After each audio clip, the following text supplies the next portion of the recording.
Hello student, आप देख रहे हैं टारगेट साइंस बाय यश चौधरी। दोस्तों, आप लोग के बीच में कंप्लीट केमिस्ट्री कोर्स लेकर आ गए हैं, जो कि आज तक आप लोग यूट्यूब पे ऐसा नहीं पढ़े होंगे। दोस्तों, बता दें कि यह वीडियो होने वाला है, यह सीरीज होने वाला है। स्टेट पुलिस की आप तैयारी करते हैं उसके लिए है, रेलवे की तैयारी करते हैं उसके लिए है, एसएससी की तैयारी करते हैं उसके लिए है, स्टेट पीसीएस की तैयारी करते हैं उसके लिए है, यानी कि बीपीएससी यूपीएससी किसी भी स्टेट को पीसीएस की तैयारी करते हैं तो उसके लिए आप लोग के बीच में गजब का वीडियो है, बेहतरीन का वीडियो है। दोस्तों, आप लोग कंप्लीट केमिस्ट्री क्लास को देख लीजिएगा तो आप लोग को एक भी क्वेश्चन केमिस्ट्री से नहीं छूटने वाला है दोस्तों, जो कि साइंस की सीरीज है। दोस्तों, पीरियोडिक टेबल आज की इस वीडियो में पढ़ेंगे, आवर्त सारणी पढ़ेंगे। क्या आवर्त सारणी पढ़ेंगे?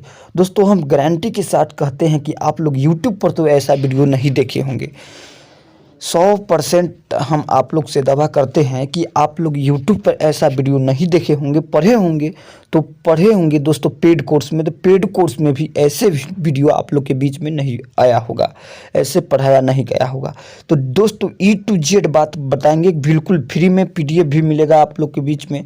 दोस्तों, आप लोग के बीच में पीडीएफ में मिलेगा तो आप लोग को बताएंगे कि पीडीएफ कैसे लोडिंग करना है। पीडीएफ भी मिलेगा आप लोग के बीच में। आज पार्ट 1 है दोस्तों, आज की साथ शुरुआत करते हैं। आप लोग बने रहिएगा वीडियो में। वीडियो अच्छा लगेगा तो वीडियो को लाइक कर दीजिएगा।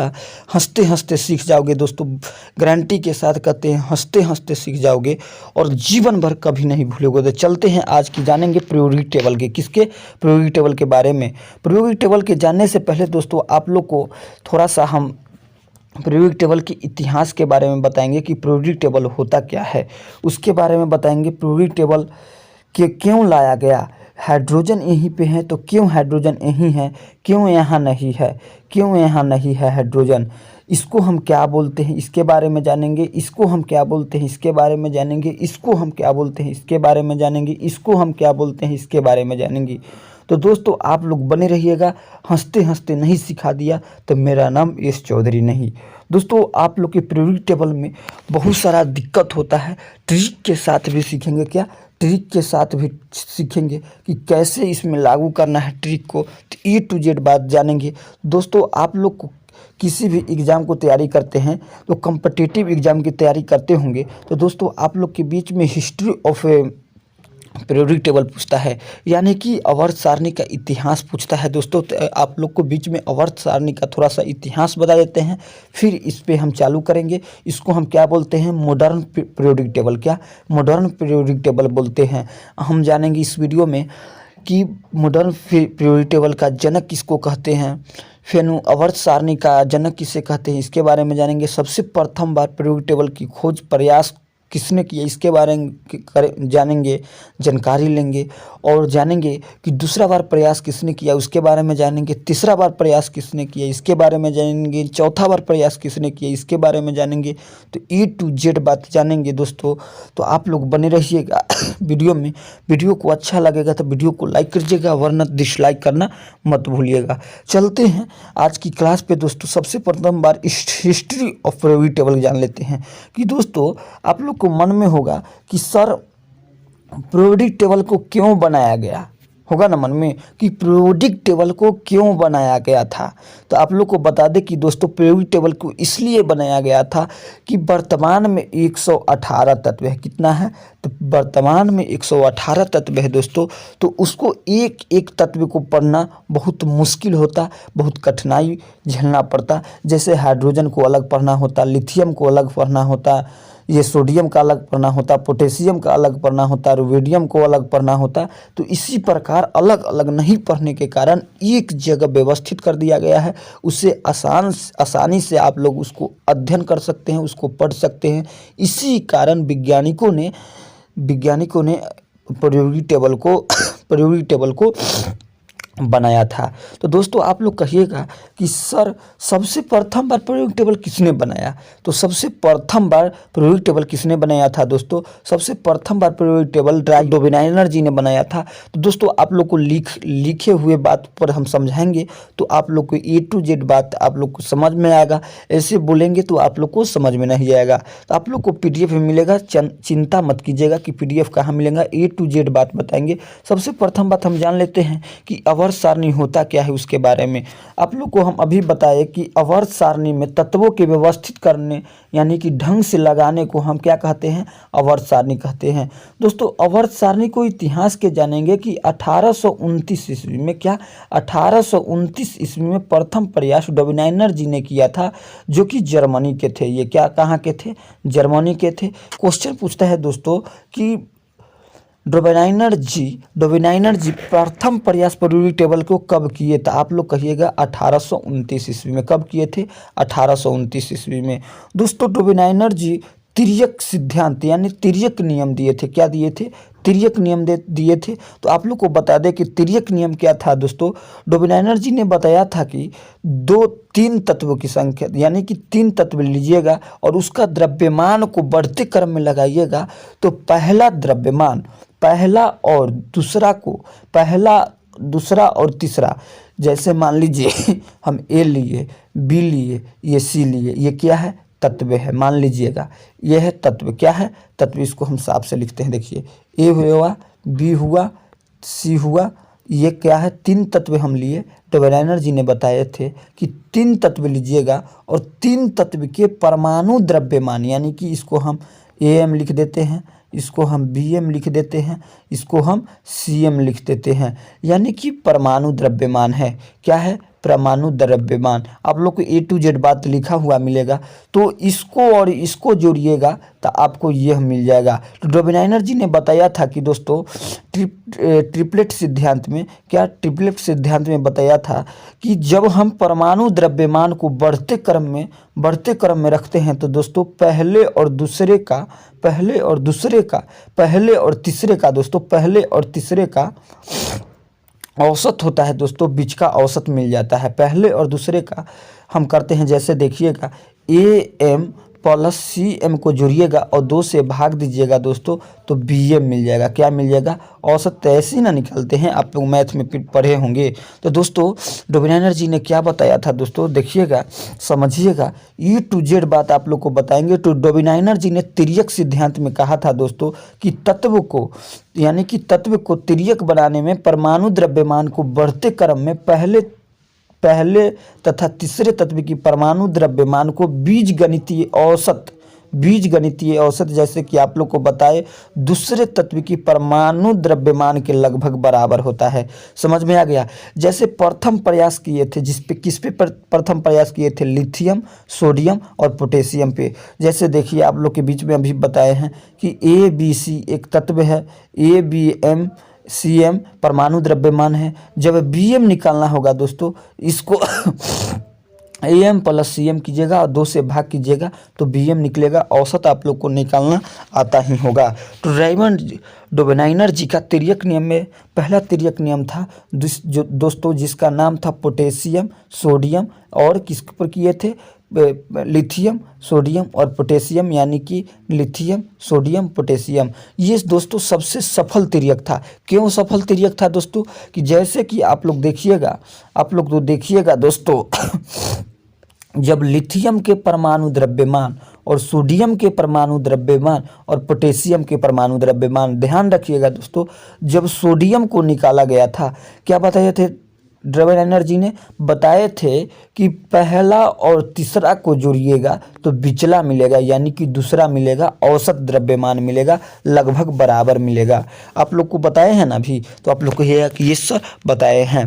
तो दोस्तों आप लोग को अभी हम बताए हैं कि लिथियम और पोटेशियम को जोड़िएगा तो सोडियम का औसत द्रव्यमान मिलेगा। जैसे सोडियम को द्रव्यमान निकालना है तो लिथियम प्लस पोटेशियम में 2 से भाग दीजिएगा, तो लिथियम और पोटेशियम, इसका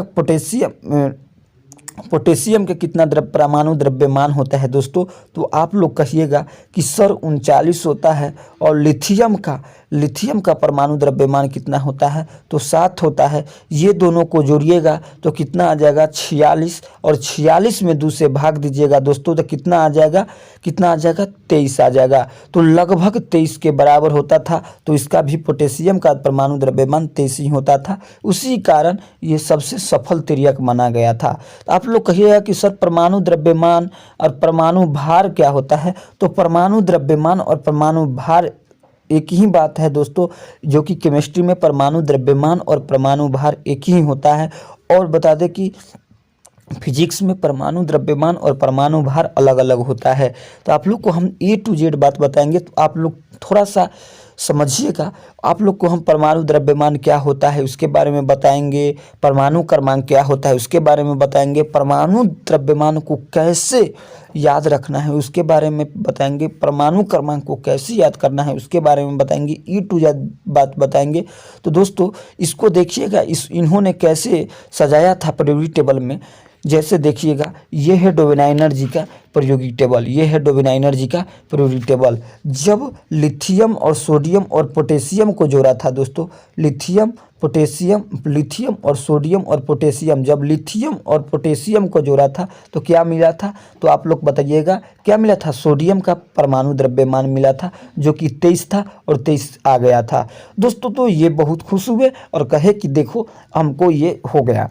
तो फिर डोवेनाइनर जी ने क्या किया, फिर डोवेनाइनर जी ने कैल्शियम और स्ट्रेनियम और ब्रेनियम पर काम किया। दूसरा इनका तिर्यक सिद्धांत था।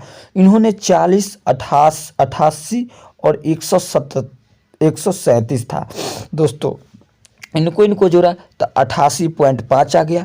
तो कहाँ से थोड़ा सा इधर उधर हो जाता है केमिस्ट्री में, उसके बात नहीं है। तो ये भी हो गया। तो थोड़ा सा ये क्या था, थोड़ा सा अनसक्सेस की ओर बढ़ने लगे थे इस डोवेनाइनर जी। फिर तीसरा प्रयास किए क्लोरीन, ब्रोमीन, आयोडीन के साथ। जब 35, 35.5 और 80, 127 को जब 35.5 और 127 के जोड़कर और 2 से भाग दिए तो 81.25 आ गया, जो कि यहाँ 80 होता है और आ गया था 81.25। तो ये अनसक्सेसफुल हुआ। क्या अनसक्सेसफुल यानी कि असफल हो गया। तो पूछता है कि डोवेनाइनर जी को कितने तिर्यक नियम बनाए थे। तो आप लोग कहिएगा कि 5 बनाए थे दोस्तों तिर्यक नियम, लेकिन पहला सफल रहा, दूसरा अनसक्सेस रहा, थोड़ा सा ये सफल की ओर थे और तीसरा असफल रहा। ठीक है, तो आप लोग जान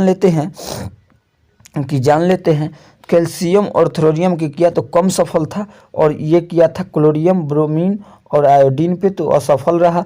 चौथा किए थे सल्फर, सेलेनियम और ट्रिप्टेनियम पे उसी प्रकार, तो ये असफल रहा था। तो 2 असफल रहा था, एक क्या था, तो दोस्तों आप लोग को बताइएगा कि एक सफल था, एक थोड़ा सा कम सफल था।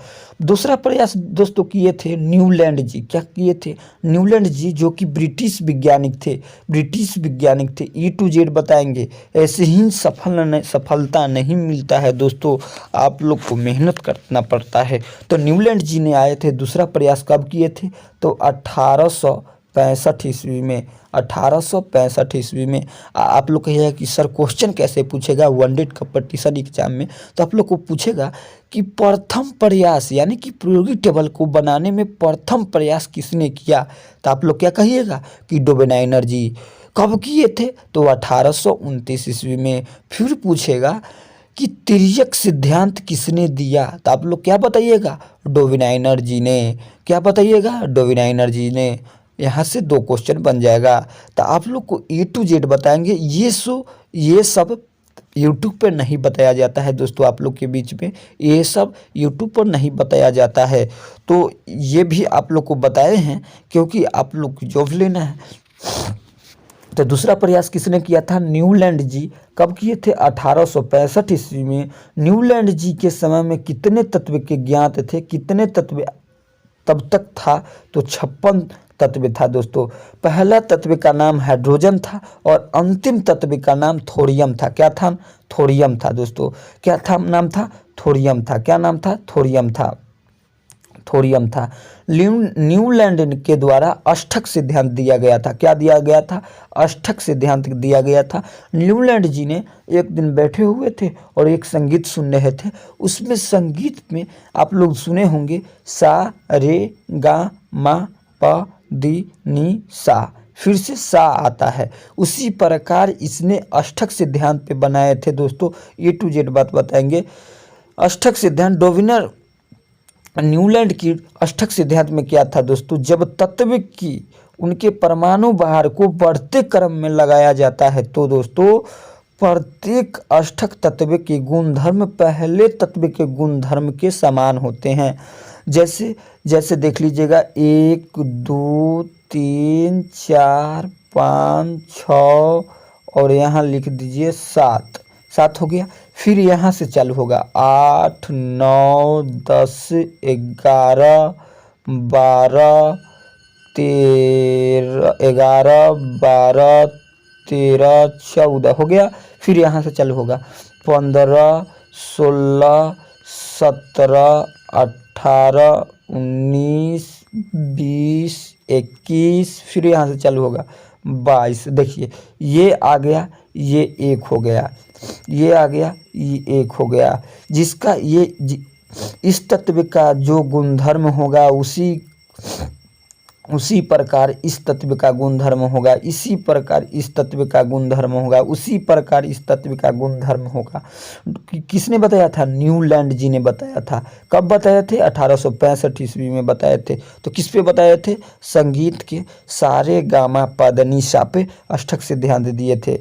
जैसे देखिएगा कि सा रे गा मा पा दा नी सा। देखिए जैसे में 1 से चालू हुआ 1 2 3 4 5 6 7 8 8 पे पेन चालू हो गया। समान गुणधर्म वाले तत्व होते हैं जिसका 8 हो जाएगा। फिर यहाँ 8 होगा तो फिर यहाँ से चालू होगा 1 2 3 4 5 6 7।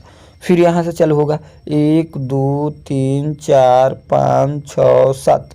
इसी प्रकार न्यूलैंड जी ने अष्टक सिद्धांत दिए थे दोस्तों। इनका अष्टक सिद्धांत केवल कैल्शियम तक ही सीमित था, जिसका कैल्शियम का परमाणु द्रव्यमान कितना होता है दोस्तों? 40 होता है। A to Z बताएंगे, आप लोग धैर्य के साथ बनिए रहिए और देखिए। आप लोग को थोड़ा सा परेशानी होगा लेकिन आप लोग समझ जाइएगा। तो E to Z क्वेश्चन कीजिएगा, प्रायोगिक टेबल से एक भी क्वेश्चन आप लोग नहीं छोड़िएगा दोस्तों। एग्जाम में आप लोग के न्यूलैंड जी का अष्टक सिद्धांत कहाँ तक सीमित था पूछेगा तो आप लोग कहिएगा। आप लोग को पूछ लेते हैं थोड़ा सा क्वेश्चन, आप लोग बताइएगा कि कितना सही हुआ। आपसे पूछेगा कि अष्टक सिद्धांत किसने दिया तो आप लोग क्या बताइएगा कि न्यूलैंड जी ने। अष्टक सिद्धांत किसने दिया? न्यूलैंड जी ने। पूछेगा कि दूसरा प्रयास प्रायोगिक टेबल का किसने किया था तो न्यूलैंड जी ने। पूछेगा आप लोग से क्वेश्चन कि आवर्त सारणी को बढ़ते क्रम में परमाणु द्रव्यमान को सजाने वाले वैज्ञानिक कौन थे तो न्यूलैंड जी ने। किसने बताए थे तो न्यूलैंड जी ने। ठीक है। पूछेगा संगीत की तरह व्यवस्थित करने वाला अष्टक सिद्धांत किसने थे तो न्यूलैंड जी ने। पूछेगा फिर से कि दोस्तों कि अष्टक सिद्धांत किस तत्व तक सीमित था। आपसे पूछेगा कि अष्टक सिद्धांत किस तत्व तक सीमित था तो आप लोग कहिएगा कि कैल्शियम तक। क्या तक? कैल्शियम तक। A to Z बताएंगे बात। जैसे देखिएगा आप लोग कि देखिए hydrogen, lithium, beryllium, boron, carbon, nitrogen, oxygen, fluorine, sodium, magnesium, aluminium, silicon, phosphorus, sulphur. देखिएगा है ना, 1 2 3 4 5 6 7 है। आप लोग देखिएगा यहाँ पे बढ़ते क्रम में लिखा गया है 1 7 9 11 12 14 16 19। ठीक है, 23 24। दोस्तों जैसे कि आप लोग यहाँ देखिए मैग्नीशियम, एल्युमिनियम 27 पे है, सिलिकॉन 28 पे है, उसी प्रकार व्यवस्थित किया गया था।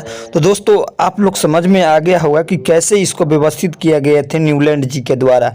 जानते हैं दोस्तों कि 1869 ईस्वी में मेंडलीफ नामक वैज्ञानिक आए थे। किसने? मेंडलीफ नामक वैज्ञानिक आए थे। इसने प्रायोगिक टेबल में ग्रुप और आवर्ती का यानी कि पीरियड का विभाजित किया था। जैसे कि आप लोग को बता दें कि इन्होंने ग्रुप और आवर्तित को विभाजन किया था, ग्रुप और आवर्ती में विभाजन किया था। इसी के कारण इन्हीं को क्या कहा जाता है, पीरियोडिक टेबल का पिता कहा जाता है। क्या कहा जाता है, पिता कहा जाता है। 1872 ईस्वी में सबसे प्रथम बार मेंडलीफ जी का क्या आता है, आवर्त सारणी जर्मन जनरल नामक पुस्तक, जनरल नामक अखबार में प्रकाशित होता है कि हमने पीरियोडिक टेबल बनाए हैं, ऐसे ऐसे बनाए हैं। दोस्तों आप लोग को बता दें कि सबसे पूछ देगा आप लोग के बीच में कि सबसे प्रथम बार आप लोग को सबसे प्रथम बार समझाते हैं कि वर्ग और आवर्त क्या होता है। आप लोग पीरियोडिक टेबल में ऐसा लाइन देखे होंगे, उसको हम ऊर्ध्वाधर रेखा या वर्ग कहते हैं। कुल इसका संख्या होता है 8। दोस्तों क्या होता है, कुल इसका संख्या होता है 8। और इसको आप लोग देखे होंगे क्षैतिज रेखा यानी आवर्त इसको कहते हैं। दोस्तों क्या कहते हैं, इसको ऐसे लाइन देखे होंगे, उसको आवर्त कहते हैं। इसका कुल संख्या कितना होता है, तो आप लोग कहेंगे 7 होता है। दोस्तों बता दें कि मेंडलीफ जी का प्रथम तत्व यानी कि पहला तत्व हाइड्रोजन था और अंतिम तत्व थोरियम था। दोस्तों क्या था, अंतिम तत्व थोरियम था, पहला तत्व हाइड्रोजन था। मेंडलीफ के समय कुल तत्व 63 था। कितना था, 63 था। दोस्तों आप लोग के बीच में बता दें कि मेंडलीफ का नियम हम कल जानेंगे। कि मेंडलीफ में क्या, किसके कारण मेंडलीफ के आवर्त सारणी असफल हो गया, इसके बारे में जानेंगे कि मेंडलीफ का आवर्त सारणी किसके कारण असफल हो गया, इसके बारे में जानेंगे। मेंडलीफ को आवर्त सारणी को क्यों पढ़ते हैं, इसके बारे में जानेंगे। और बता दें कि मोजले के आवर्त सारणी हम पढ़ेंगे। फिर A to Z बात जान लेंगे कल के वीडियो में। और आप लोग की A to Z बात बताएंगे। आप लोग को PDF मिल जाएगा, टेलीग्राम चैनल पे डिस्क्रिप्शन में लिंक है, वहाँ से जाकर लोडिंग कर सकते हैं। तो मिलते हैं अगले वीडियो में। आज के लिए इतना ही। यह वीडियो आप लोग को कैसा लगा कमेंट करके बताइएगा। अच्छा लगा होगा तो लाइक कर दीजिएगा, दोस्तों को 5 ज़्यादा से ज़्यादा शेयर कर दीजिएगा। धैर्य बनाकर रखिएगा। A to Z बात बताएंगे, एक भी क्वेश्चन आप लोग से गलत नहीं होगा। ऐसा पढ़ा देंगे दोस्तों, ऐसा पढ़ा देंगे, ट्रिक के साथ पढ़ाएंगे। हिस्ट्री जान लेंगे, उसके बाद पीरियोडिक टेबल जानेंगे कैसे है पीरियोडिक टेबल, उसके बारे में जानेंगे तब ना हम पढ़ेंगे मॉडर्न पीरियोडिक टेबल। तो आप लोग ये सर इसके बारे में जान लेंगे, उसके बाद हम मॉडर्न पीरियोडिक टेबल जानेंगे और तब हम गर्दा उड़ा देंगे, धुआं छुड़ा देंगे। तो मिलते हैं अगले वीडियो में। आज के लिए इतना ही। जय हिंद, जय भारत, वंदे मातरम।